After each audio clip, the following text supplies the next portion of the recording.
Welcome to Craft Chat Chronicles, the go-to podcast for tips on crafting best-selling fiction. Here at Craft Chat Chronicles, we bring you expert interviews, insights, and tips on writing, publishing, and marketing. For workshops, show notes, and more information, visit jdmyall.com.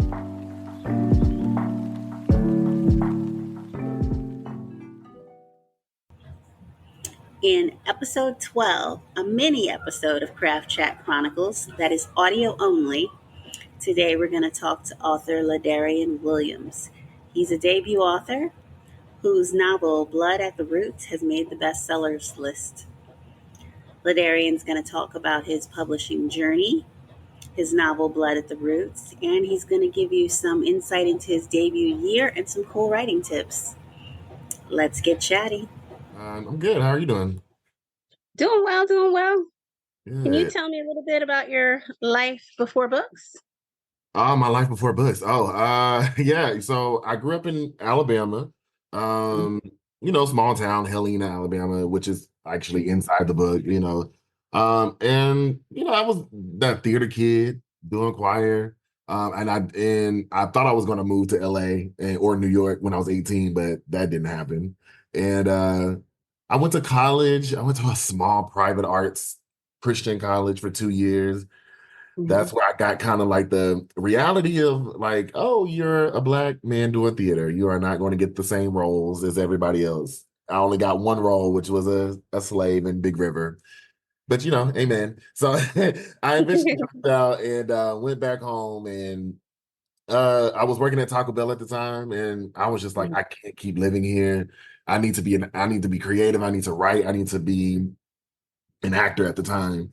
And so, I packed up, I bought a one-way ticket in the drive-through while working the drive-through at Taco Bell. I bought a one-way ticket to Los Angeles, and I moved away May 9th, 2015. I moved to Hollywood to pursue writing and acting, and been here ever since. And I started off writing plays and started off writing like TV shows and trying to make it as a TV writer, trying to make it as a filmmaker, and a lot of ups and a lot of downs. And I think it's more downs than ups in regards to that. But so yeah, that was kind of like my quick journey, before I started writing books. I didn't think, I thought I was going to be my plays that was going to take off, or I thought it was going to be my screenwriting was going to take off. But it's so interesting that my books, is what's jump-starting my career. So it's just one of those things where I'm just like, go wherever, whatever happens, So yeah, that was kind of like my life a little bit before writing books.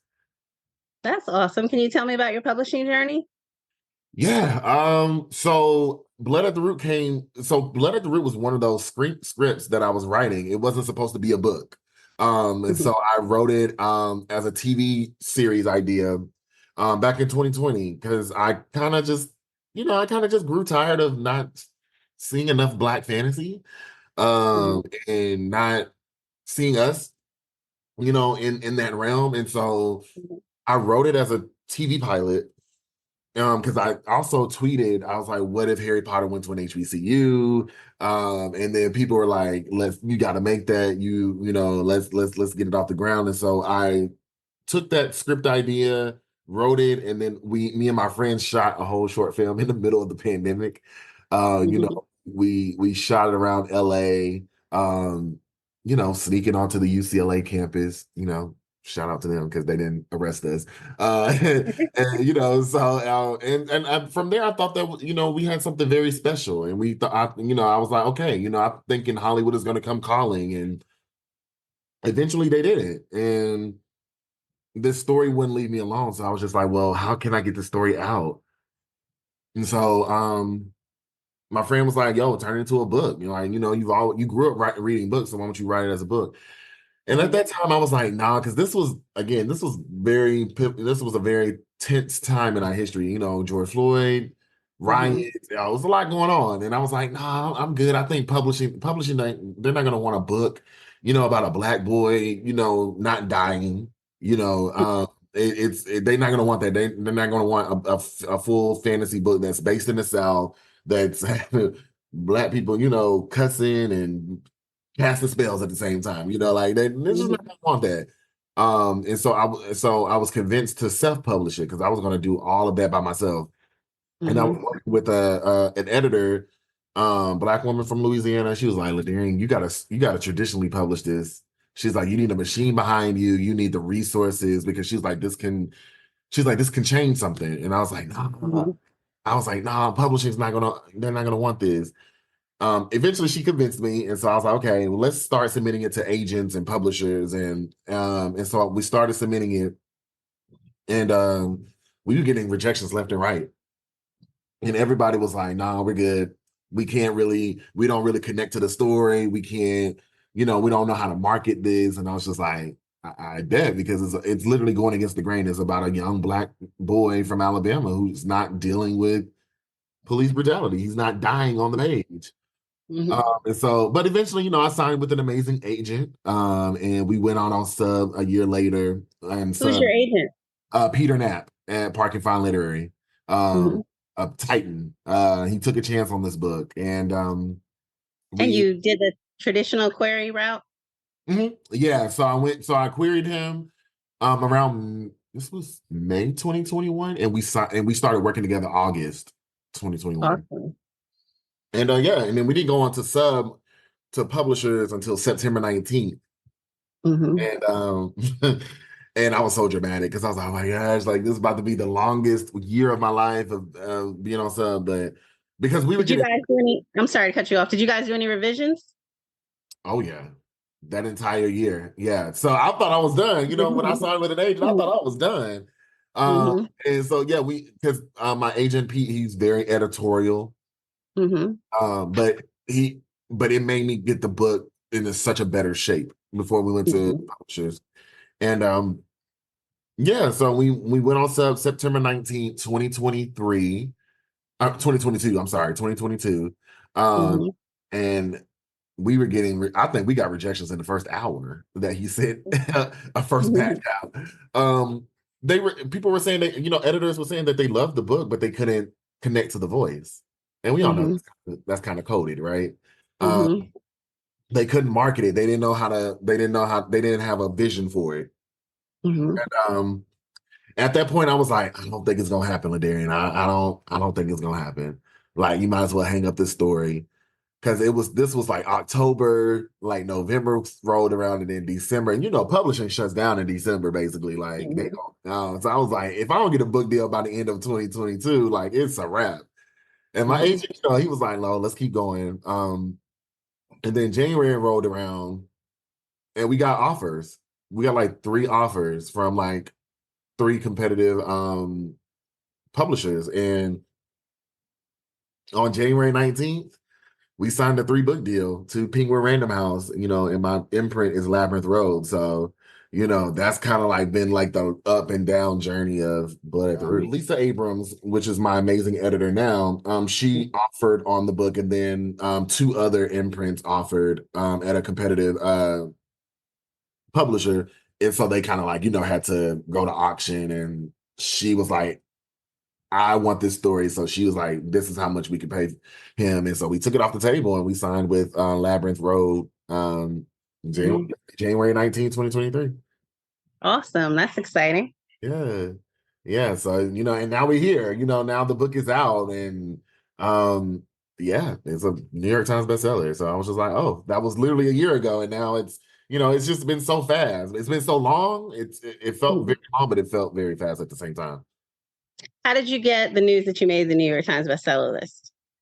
I was literally driving into New York because I flew out to New York to do promo. I was in the Uber, and my agent called, and my publisher's agent, my agent, editors, publishers, they all called, and they were all screaming. And I was like, wait, what's going on?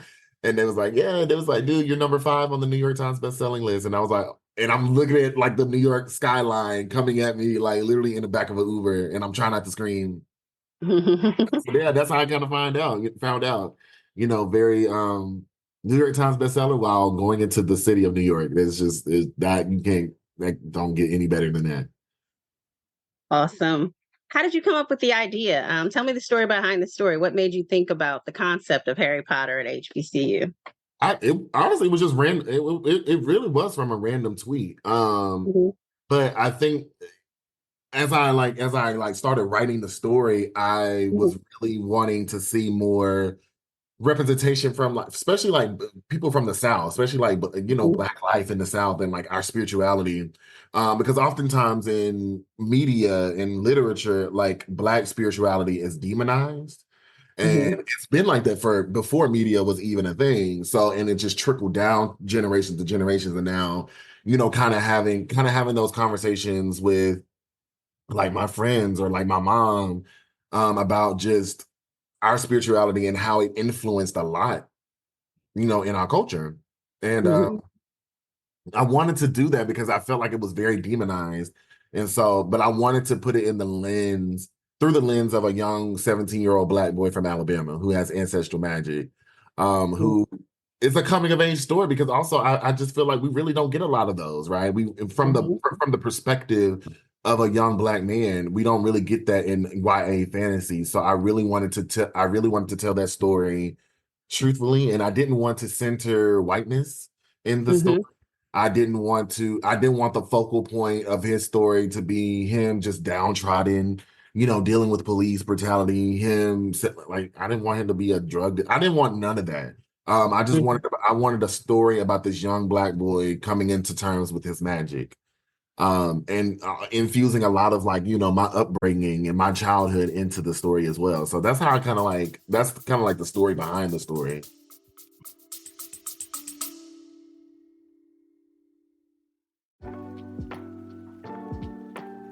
Hey, JD Mile here. Thanks for supporting the show.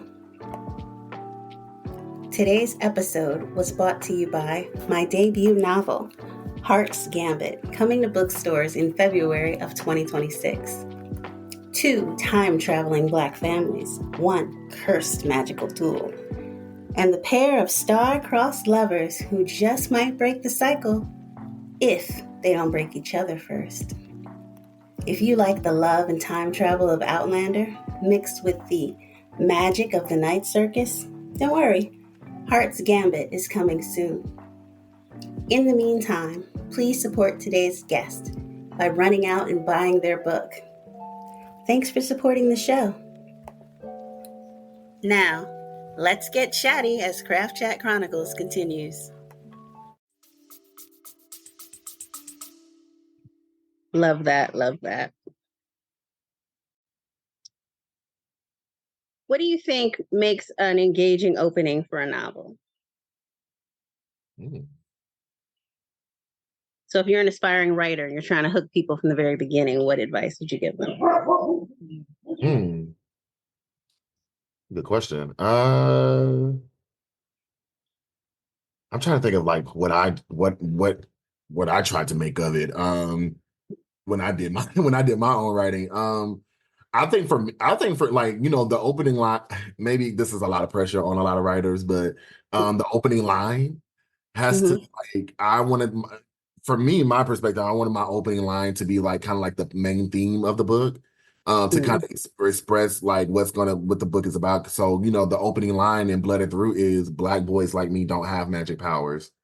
mhm, Well, what does that mean? Like, mhm, um so yeah, and like like I think I tell people to make sure, like, especially in those opening pages, like make sure your passion rise off that page. That's what my agent kept telling me. That's why he signed me. He said he could mhm, feel the passion, he could feel the joy and the rage and the love of the genre coming off the page. You're seeing this Black boy, ducking and dodging on a bicycle, but he's feeling magic, around him. So it's like, yeah, I think that's my advice. Like making sure like your passion is really the story that you're writing, and whatever passion you have for that story, it rise off of page one, literally. I know it's a lot of pressure, but um, because people can feel it, people can tell that you're very passionate about a story based off of that, and I'm glad my agent was able to see mine through that. Love that. Love that. And how about what tips do you have for avoiding the saggy middle? How do you keep readers engaged? through the middle of the story? Because I'm in book 2 land right now, so that's technically the middle. So my advice, so a lot of people don't like it, but apparently Save the Cat, people don't like Save the Cat. I love Save the Cat. Writes a novel because it definitely saved me. The middle is hard. Like the middle is hard because it may change. Your act beats may change, right? As you're revising the story, like your midpoint may change. So it's just making sure that you hit the midpoint mark. Till all of that. And making sure like, everything about your story, like what is going to be the kind of like that, like I think of it like a roller coaster, right? Like the rising action, and then you're just like the tip right before that big fall. So yeah, it's kind of like that. Think of it like that's what Save the Cat taught me. Like think of your story as a roller coaster, and like and so making sure that every scene is pushing the story forward. Making sure that your character is a lot is revealed, but also a lot of questions are still need to be answered in your model. And I think when you do that, it's going to like kind of freshen it up for you a little bit. It's not like very dragging or like it's not very boring. So I learned all of that from Save the Cat Writes novel. I'm just saying. Right. Yeah. Love that. And do you have any tips on creating a captivating ending, tying things up? Ooh, yeah, because I think about my endings because I know how the whole trilogy is going to end. Do you start a novel knowing, or is that something that comes to you along the way? I know, like I know because I love opening image and I love final image, and those are two beats in Save the Cat. So, I want to make sure, and like also like especially with this book, since this book is about spirituality, it's about magic. Like I love call and response, especially like growing up right in the South and in the church, in the Baptist church. The call and response is a thing in our culture. So for me, I kind of infuse that into the book. So the opening image is my call, and then the final image is my response, right? So I want to make sure they both, match up to each other. So yeah, I think my advice would be like, I don't know, like I'm a filmmaker, so I think of things in pictures. I know books are supposed to be words, but I literally write in pictures. And so I just kind of like just think of like the most powerful image from the beginning, and then think about how that's going to match my ending, and find like a picture of that. So like I think the opening image. No, the opening image of Blood at the Root was a young Black boy. I found the picture. He was looking up at the sky while fireworks were bursting like in the sky. And so I was like, oh my God, like that's my book. And then the ending was an image. I just saw this, and which was the book cover, which is so amazing how it turned out. Was I saw a Black boy in the middle of a sugarcane field. He's standing in front of a Spanish moss tree, and he's casting his magic, and he's like lifting off the ground. Like I'm just like, that's what I don't know. It's just that's how I pictured my opening and final images of my book, and maybe that's how people have to do it. Go search through Pinterest. Pinterest is a really good tool for writers. I'm just letting people know because you might find you might find your final image in there, and that's how you can wrap up your story, and that's how you can write it as well. Were there any other tools, like, for example, you mentioned Pinterest, that you found helpful that you think other authors might find helpful? Yeah, Spotify. Well, if it depends on what music app. Building a music playlist helps me a lot too. I love music. Like that's part of my world building. I'm world building for book 2 right now, and I'm just I creating a music playlist. Things that I think my character will listen to. I'm listening to a lot of like indie artists. Like artists. Of course I listen to the big artists, but like some of the indie artists are making great music as well. Also, this is free. I learned this. Her name is Alexa Dunn. She's also an author. She's a YA author. She has like YouTube videos about the entire industry, and they're all for free. Like people pay what I don't know how much it is. Masterclass is like what $200 a year or something like that. But I'm like, all that info for free on YouTube. So I suggest people to go to Alexa Dunn's YouTube channel, because she has everything from writing the first draft to the muddy middle, how to create a query letter, how to have the conversations about agents and publish. And she has all of it for free. So that helped me as a writer. So yeah, like I definitely advise people to go YouTube University and you look up Alexa Dunn. Tell me a bit about your debut year. How was that for you? Yeah, my debut year has been great. It's just, I mean, I just left New York a few days ago, and I was on Good Morning America, Pix 11. I did a feature with Ebony, which was amazing. My book is in LA Times. It's one of those things that was just like, it's just beautiful to see. Publications and big platforms, posting my book, because my book cover, I wanted a Black boy on the cover, right? And imagery is so powerful, and it can literally change lives. It changed my life when I saw, the Watsons Go to Birmingham. When I saw a Black boy on the cover, I was like, wait, what is that book? And then that's how I fell in love with reading. So I was so glad to have that platform blast my book cover, because you never know. You never know what young Black boys watching that and saying, look, I want to write my story. So it's been great, and I got to do my first school signing yesterday, which was amazing. 8th graders, and just telling those young Black boys, like, hey, I wrote this for you. You see yourself in it. I hope you feel loved and protected and heard with this book. So yeah, it's just been great. It's just been a great debut year. I'm grateful, because not a lot of authors got what I got, and so I just want to be in gratitude and also in reflection, because this all started with a tweet. This all started with a short film, the little short film that could, and now it's here. Yeah, and yeah, it's just been great. It's just been a blessing. Did you do a launch party or anything like that? Yeah, I did a launch party at Malik Books, which is a Black-owned bookstore out here in LA. We had jazz music, we had food, and Black people coming in, singing and dancing. It was just great. It was kind of like it felt like a family reunion, So it was just a great launch party. And yeah, I got to celebrate it with my friends who was in the short film, and and like I posted, I had pictures all over the bookstore, like stills from the short film, and as they walked in, they could see it, and it's just a gift, it was my gift back to them. So that was kind of like my launch party. And you said you're doing a 3-book series, so you're working on book 2 now. Yes, I'm on book 2.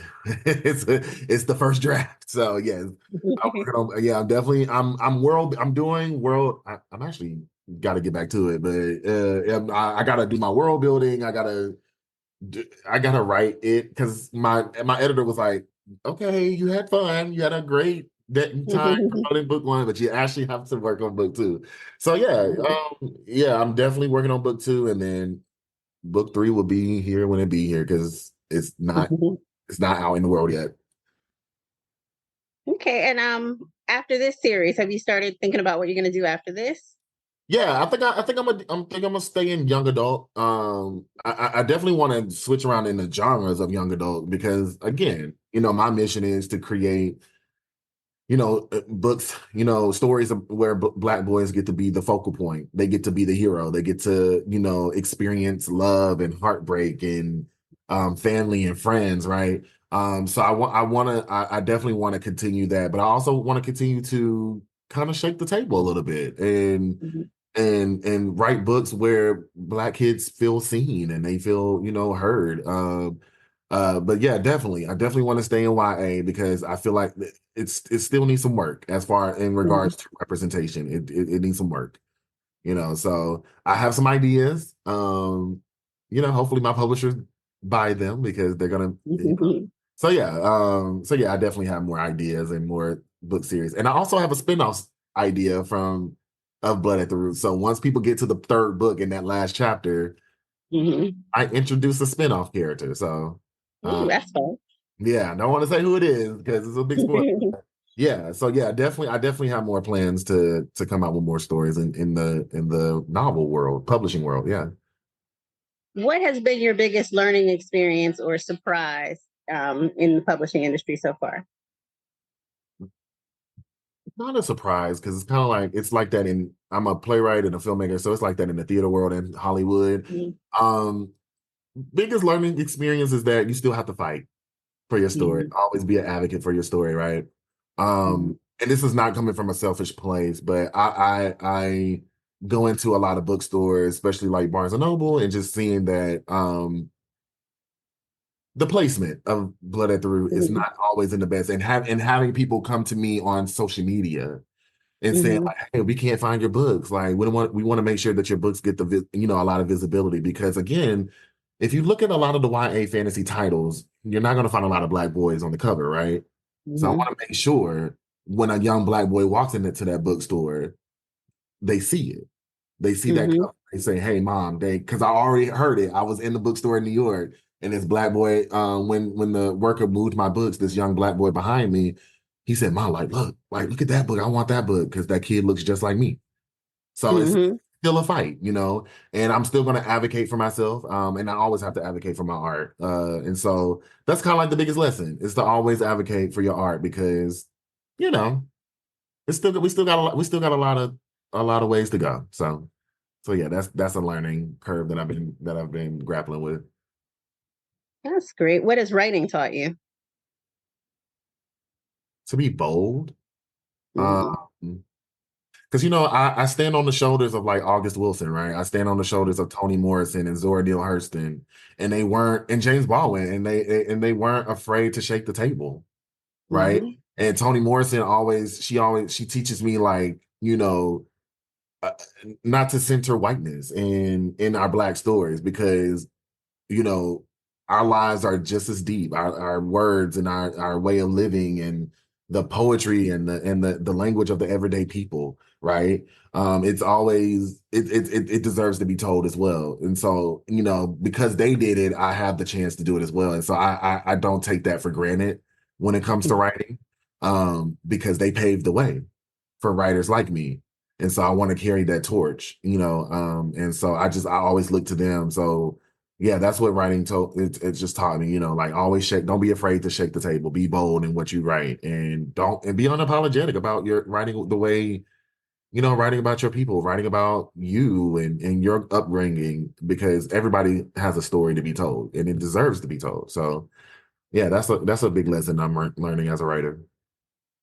I love that. Where can readers contact you? Where can everybody connect with you? Yeah, if you want to follow me on Twitter where I talk a lot of ish about the industry.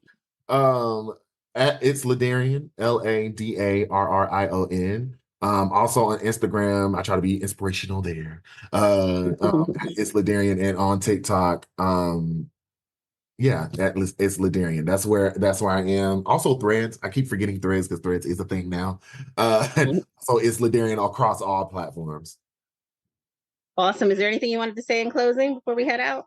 Yeah, please pull up for when we do as Black writers and creators, we do hear people say on social media, we want more Black sci-fi, we want more Black fantasy. But the thing is, people, you have to pull up. You have to go buy the books, you have to share, the GoFundMes, you have to share the short films or whatever. Like, please pull up because we are out here writing the stories that people want to hear and want to see. We just need people to pull up, So we are writing, and please support Blood at the Root. Please support Black authors because we're here and we're telling our stories. And so yeah, that's what I always leave people with. Well, congratulations on all your success. Thank you. And you don't need my congratulations, though. You're already flying. You got Oh, this. thank you. I know. I appreciate it. I appreciate you and appreciate this. Thank you so much for taking the time out to talk to me. Thank you. You have a blessed one. Be safe. You too. Thank you. That wraps up today's Craft Chat Chronicles with JD Mayor. Thanks for joining us. If you liked the episode, please comment, subscribe, and share. For show notes, writing workshops, and tips, head to jdmayor.com. That's jdmayor.com. While you're there, join JD's mailing list for updates, giveaways, and more.